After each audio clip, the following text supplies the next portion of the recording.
पीने आ गया मुंडा ये मैं खाने का।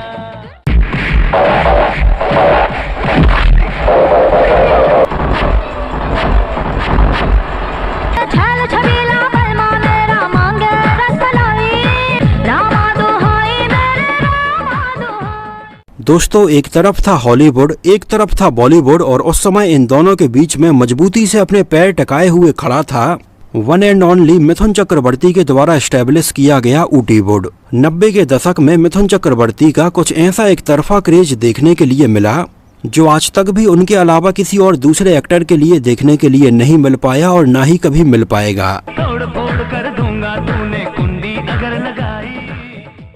मिथुन चक्रवर्ती का ड्रीम कही जाने वाली उनकी ऊटी फैक्ट्री से उस समय इतनी तेजी से फिल्में निकल रही थीं कि जितने समय में बॉलीवुड की कोई एक फिल्म बनकर कंप्लीट होती, उतने समय में मिथुन चक्रवर्ती की 4 से 5 फिल्में रिलीज हो जाती। उस समय कम बजट की इन फिल्मों में 5 से 6 जो मेन कैरेक्टर होते जिनको लोग पहचानते थे, बाकी सारे कैरेक्टर्स तो वहीं साउथ इंडियन फिल्मों से हायर करके इनमें रखे जाते थे, जिनको आप में से बहुत सारे लोग पहचानते तक नहीं होंगे, और ये हमें एक के अलावा दूसरी फिल्मों में शायद देखने के लिए भी नहीं मिले। यहाँ तक कि उस समय मिथुन चक्रवर्ती की इन ज्यादातर फिल्मों में बिल्कुल नई हीरोइन को साइन किया जाता, जो कि ज्यादातर वहीं तमिल और तेलुगु फिल्मों में काम करने वाली हीरोइनें होती, और मिथुन चक्रवर्ती की इन फिल्मों में काम करने के बाद वो पता नहीं कहाँ खो जाती, हमें दोबारा कहीं देखने के लिए ही नहीं मिलती।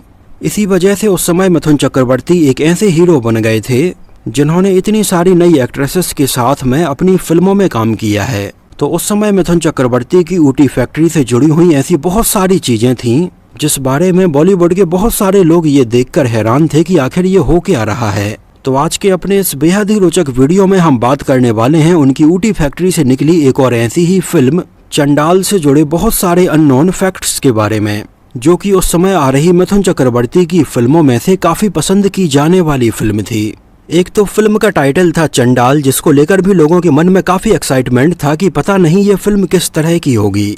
ऊपर से इसकी सीडी और डीवीडी के कवर के ऊपर मिथुन चक्रवर्ती के द्वारा पहने गए काले कपड़े और हाथ में ली गई तलवार इस बात को और पूरी तरह से साबित कर देती है कि ये भी एक धमाकेदार एक्शन फिल्म ही होगी। फिल्म चंडाल को रिलीज किया गया था सन 1998 में होली की छुट्टियों के टाइम पर। हालांकि उस समय ये बहुत ही आम सी बात हो गई थी कि मिथुन चक्रवर्ती की 2 से 3 फिल्में सिनेमा घरों में चलती ही रहती थीं, और ऊपर से 2 से 3 फिल्में उनकी रिलीज होने के लिए तैयार रहती, और लगभग हर हफ्ते और 15 दिन में उनकी फिल्म रिलीज होती ही रहती। जैसे उनकी फिल्म चंडाल के रिलीज होने के लगभग 15 दिन पहले ही फिल्म मिलिट्री राज सिनेमा घरों में चल ही रही थी, और 13 मार्च सन 1998 को उनकी फिल्म चंडाल के रिलीज होने के लगभग 1 हफ्ते बाद ही 20 मार्च सन 1998 को उनकी एक और फिल्म उस्तादों के उस्ताद भी रिलीज हो गई थी। फिल्म चंडाल को डायरेक्ट किया था मिथुन चक्रवर्ती की ऊटी फैक्ट्री की फिल्मों के जाने माने डायरेक्टर TLV प्रसाद ने, जिन्होंने लगभग 7 से 8 सालों के अंतराल में ही मिथुन चक्रवर्ती के साथ में 20 से 25 फिल्में बनाई हैं, जो कि अपने आप में एक रिकॉर्ड है कि किसी एक एक्टर के साथ में इतने कम समय में इतनी सारी फिल्में बनाई हैं, जिसको लेकर TLV प्रसाद और मिथुन चक्रवर्ती का नाम लिम्का बुक ऑफ रिकॉर्ड्स में भी दर्ज किया गया है। उस समय TLV प्रसाद और मिथुन चक्रवर्ती की जोड़ी इतनी ज्यादा फेमस थी कि अगर CD कैसेट के ऊपर TLV प्रसाद का नाम है और मिथुन चक्रवर्ती की फोटो है तो लोग उसको जरूर खरीद लेते थे। इन दोनों की साथ में आई कुछ यादगार फिल्में हैं, जैसे जनता की अदालत, जख्मी सिपाही, जल्लाद, शेरे हिंदुस्तान, कालिया, चंडाल और उस्तादों के उस्ताद। फिल्म की कहानी भी TLV प्रसाद ने लिखी थी, डायलॉग्स लिखे थे अनिरुद्ध तिवारी ने, और इसको आभा फिल्म्स के बैनर तले प्रोड्यूस किया था राजीव बब्बर ने। राजीव बब्बर ने मिथुन चक्रवर्ती की ऊटी फैक्ट्री की फिल्मों में से 2 फिल्मों को डायरेक्ट किया है, जिनमें यमराज और शपथ जैसी फिल्में शामिल हैं, और इसके अलावा राजीव बब्बर ने ऊटी फैक्ट्री की टोटल 9 फिल्में प्रोड्यूस की हैं। राजीव बब्बर ने अपने पूरे फिल्मी कैरियर में केवल और केवल मिथुन चक्रवर्ती की फिल्मों को ही प्रोड्यूस किया है, और उस समय मिथुन चक्रवर्ती की इन लो बजट फिल्मों को प्रोड्यूस करने के बाद उन्हें अच्छा खासा प्रॉफिट भी हुआ है। म्यूजिक दिया था आनंद मिलिंद ने, और इसके म्यूजिक एल्बम में टोटल 6 गाने रखे गए थे।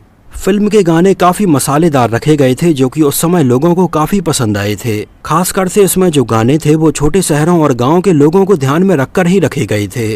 फिल्म के गाने थे हुस्न तेरा है कुड़िए पैग पटियाले का, छैल छबीला बलमा मेरा मांगे रसमलाई, कर लो प्यार छोड़ दे जाने मन और बकचक। इन गानों में आवाजें थीं सोनू निगम, जसपिंदर नरूला, अभिजीत भट्टाचार्य, विनोद राठौड़, पूर्णिमा और अल्ताफ राजा की। एक नज़र डालते हैं इसके बजट और बॉक्स ऑफिस कलेक्शन के ऊपर।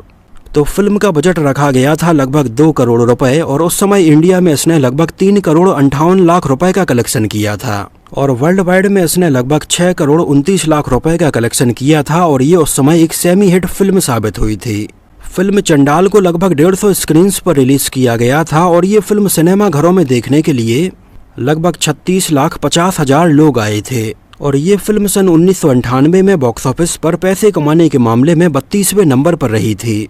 वैसे सन 1998 का साल बॉलीवुड के लिए बहुत अच्छा था। इस साल एक से बढ़कर एक फिल्में रिलीज हो रही थीं, जहां इस साल की टॉप फिल्मों में से पहले नंबर पर फिल्म थी कुछ कुछ होता है, दूसरे नंबर पर थी प्यार तो होना ही था, तीसरे नंबर पर थी सोल्जर, चौथे नंबर पर थी बड़े मियाँ छोटे मियाँ और 5वें नंबर पर थी प्यार किया तो डरना क्या। साल 1998 में ये बात जानकर आपको शायद हैरानी होगी, लेकिन इस साल मिथुन चक्रवर्ती की टोटल 17 फिल्में रिलीज हुई थीं, जिनमें से उनकी ज्यादातर फिल्में ऐसी थीं जिन्होंने काफी अच्छे पैसे कमाए थे। उनकी फिल्म चंडाल को IMDb पर 6.2 आउट ऑफ 10 रेटिंग मिली हुई है। 1 मिनट के लिए अगर हम फिल्म चंडाल को ऐसे देखें कि ये ऊटी फैक्ट्री की फिल्म नहीं होती और इसमें किसी और दूसरे एक्टर ने काम किया होता, तो फिल्म की स्टोरी लाइन की काफी तारीफ की जाती और बॉलीवुड में फिल्म को काफी तवज्जो भी दी जाती, क्योंकि फिल्म चंडाल की ये जो एक बेसिक स्टोरी लाइन है जहां पर मिथुन चक्रवर्ती एक पुलिस इंस्पेक्टर होते हैं, लेकिन बाद में उनकी फैमिली के साथ में ये ट्रेजेडी होती है और वो कैसे एक पुलिस इंस्पेक्टर से बाद में चंडाल बन जाते हैं। एक्चुअली उस समय जब फिल्म चंडाल की कहानी कंप्लीट हो गई, तब उस समय इसमें मिथुन चक्रवर्ती के पहले बॉलीवुड के दूसरे दमदार एक्शन हीरो सनी देओल को साइन करने के बारे में प्लान किया जा रहा था, क्योंकि इसमें पुलिस इंस्पेक्टर इंद्रजीत यानी कि चंडाल का जो किरदार था वो ऐसे ही एक्शन हीरो के ऊपर सूट होना था। फिल्म के प्रोड्यूसर राजीव बब्बर इसके पहले मिथुन चक्रवर्ती के साथ में चीता, जल्लाद और शपथ जैसी फिल्में बना चुके थे। इस वजह से वो चाहते थे कि उनकी फिल्म चंडाल में इस बार सनी देओल को साइन किया जाए। सनी देओल से मुलाकात की गई और उन्हें फिल्म की कहानी के बारे में बताया गया, लेकिन सनी देओल उस समय अपनी दूसरी फिल्मों में बहुत ज्यादा बिजी थे। ऊपर से फिल्म चंडाल की ज्यादातर शूटिंग ऊटी और उसके आसपास के लोकेशंस पर ही की जानी थी। इस वजह से सनी देओल अपनी डेट्स को मैनेज नहीं कर पा रहे थे।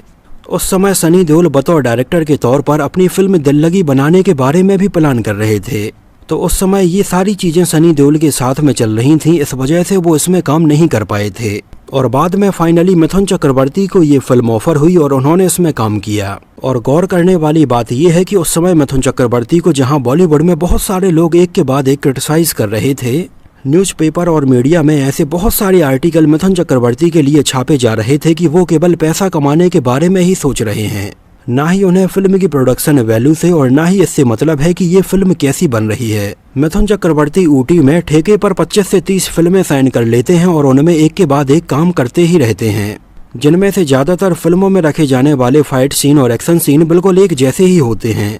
लेकिन उस समय मिथुनदा ने न्यूज़पेपर्स में और मीडिया में उनके खिलाफ आ रही इन खबरों के बारे में कुछ भी नहीं बोला।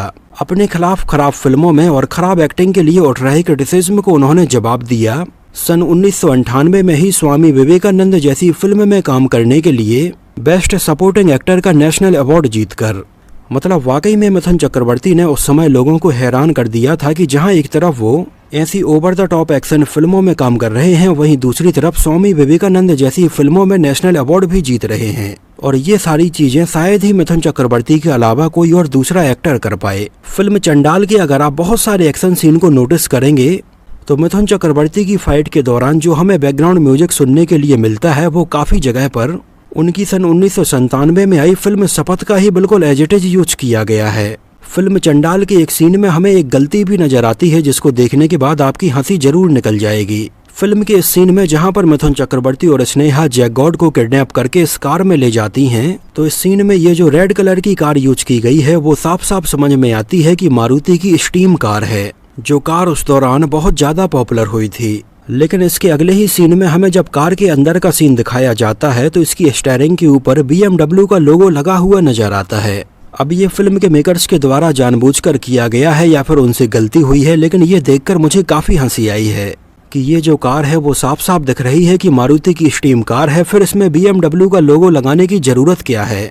इसके अलावा बहुत सारे एक्शन सीन तो आपने इसमें नोटिस किए ही होंगे कि लोग पहले उछल रहे हैं और मिथुन चक्रवर्ती बाद में मार रहे हैं। इसके अलावा फिल्म में रामी रेड्डी और उनकी गैंग का जो हमें बंगला दिखाया जाता है वो एक्चुअली ऊटी का अर्नमोर पैलेस है, जो कि ऊटी की एक बहुत ही पुरानी बिल्डिंग है और आज के टाइम पर एक गवर्नमेंट गेस्ट हाउस है। इसका ये सीन आप देखिए जहाँ पर रामी रेड्डी बैठे होते हैं और पीछे हमें ये सीढ़ियाँ दिखाई देती हैं। तो यहाँ पर इसको आप मैच करके देख सकते हैं कि ये अर्नमोर पैलेस ही है। इसके अलावा फिल्म चंडाल का एक एक्शन सीन बिल्कुल रियल लोकेशन पर ऊटी के टैक्सी स्टैंड पर फिल्माया गया है, जिस सीन में रामी रेड्डी और उनकी गैंग मिथुन चक्रवर्ती को बीच रोड पर घेर लेते हैं। तो यहाँ पर इस सीन में ये आसपास जो इतने सारे लोग खड़े हैं ये फिल्म की शूटिंग देखने के लिए आए थे। और इस फाइट सीन में बहुत सारी जगह पर हमें टैक्सी स्टैंड और ऊटी की बहुत सारी घूमने की लोकेशंस भी नजर आती हैं, जहाँ पर उस समय ऊटी में इन लोकेशंस को घूमने के लिए टैक्सी का भाड़ा तक हमें नजर आता है। इसके अलावा ऊटी की और भी ऐसी बहुत सारी रियल लोकेशंस पर फिल्म चंडाल के बहुत सारे सीन फिल्माए गए हैं। इसके अलावा इंडोर लोकेशंस पर मिथुन चक्रवर्ती के होटल मोनार्क में भी कुछ सीन फिल्माए गए हैं। इसके अलावा इसके म्यूजिक एल्बम में उस समय के जाने माने सिंगर अल्ताफ राजा का भी एक गाना रखा गया था। एक्चुअली अल्ताफ राजा उस समय सन 1997 में आए अपने म्यूजिक एल्बम तुम तो ठहरे परदेसी से बहुत ज़्यादा पॉपुलर हो गए थे। और उसके बाद तो ऐसा हुआ कि मिथुन चक्रवर्ती की बहुत सारी फिल्मों में हमें लगातार अल्ताफ राजा के गाने सुनने के लिए मिलते रहे, यहाँ तक कि इन गानों में अल्ताफ राजा हमें खुद भी नजर आते रहे। जैसे सन 1997 में आई फिल्म शपथ के एक गाने इश्क और प्यार का मजा लीजिए में अल्ताफ राजा नजर आए थे। इसके बाद सन 1998 में आई फिल्म चंडाल के गाने कर लो प्यार में भी नजर आए। फिल्म मर्द के गाने पी लो इश्क दी विस्की में और फिल्म यमराज के गाने हम हैं ऐसे छोरे में भी हमें अल्ताफ राजा नजर आए थे। इसके बाद आगे चलकर अल्ताफ राजा के और भी बहुत सारे गाने और एल्बम लोगों के बीच में बहुत ज़्यादा पॉपुलर हुए थे, जो कि उस समय खासकर से बस वाले और ऑटो वालों की बिल्कुल जान हुआ करते थे। वो दौर ही बिल्कुल अलग था जब हर कहीं पर अल्ताफ राजा के गानों का बहुत ज़्यादा क्रेज हुआ करता था। हालांकि आज के टाइम पर अल्ताफ राजा और उनके गाने पता नहीं कहाँ गायब हो गए हैं। इन फिल्मों की स्टोरी लाइन इतनी फास्ट पेस होती थी कि इनके बीच में गाने रखने के लिए कोई जगह ही नहीं होती थी। इस वजह से आपने शायद नोटिस किया हो कि मिथुन दा की ऊटी फैक्ट्री की ज़्यादातर फिल्मों में जो गाने रखे जाते हैं वो ज़्यादातर ड्रीम सीक्वेंस में रखे जाते हैं, जहाँ पर हीरोइन इन गानों को सोच रही होती है। तो वैसे ही फिल्म चंडाल में जो गाने हैं, चाहे पैग पटियाले का हो या फिर छैल छबीला बलमा मेरा मांगे रसमलाई हो, इन गानों का फिल्म की स्टोरी लाइन से कुछ भी लेना देना नहीं है। ये गाने तो थोड़ी देर के लिए ऑडियंस को रिलैक्स करने के लिए ड्रीम सीक्वेंस को एज्यूम करके रखे गए हैं, जिससे कि ऑडियंस को इन गानों को देखते टाइम पर मजा आए। मतलब अपनी तरफ से ये फिल्में बिल्कुल एक कंप्लीट पैकेज हुआ करती थीं। फिल्म में हमें एडवेंचर ऑफ टार्जन, तहखाना और वीराना जैसी फिल्मों में काम करने वाले हेमंत बिरजे भी नजर आए थे, जिसमें उनका विलेन का रोल था, लेकिन उनका रोल इसमें काफी छोटा रखा गया था। हेमंत बिरजे भले ही एक अच्छे एक्टर थे, लेकिन हमेशा से ही उनके ऊपर बी ग्रेड फिल्मों का ठप्पा लगा रहा, जिस वजह से बॉलीवुड ने उन्हें कभी एक्सेप्ट नहीं किया और वो हमें किसी अच्छी फिल्म में नजर भी नहीं आ पाए। हालांकि जब मिथुन दा ऊटी जाकर शिफ्ट हो गए थे तो वहाँ पर उनके दरवाजे सभी के लिए खुले थे। तो हेमंत बिरजे और ऐसे कई और एक्टर थे जिनको बॉलीवुड में काम नहीं मिल रहा था, तो ये सारे लोग उस समय हमें मिथुन दा की लगभग हर एक फिल्म में नजर आते थे।